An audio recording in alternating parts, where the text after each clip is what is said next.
Bărbate! Ce-i, Mărioară? Miroase ceva urât. Poate hainele astea, Mărioară, că trebuie spălate.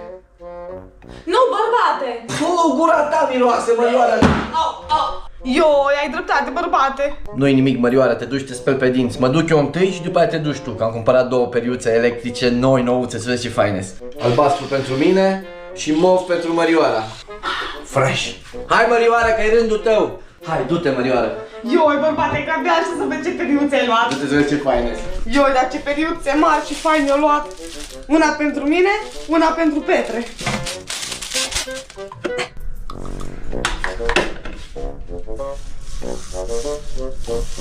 Bărbate! Ce-i, mă, femeie, iară? Mă dor gingiile de la periuța asta. Mă, femeie, dar astea-s periuțe, nu asta. Asta e de desfundat ghiuveta, tu nu vezi. Ia ieși afară, ia ieși afară.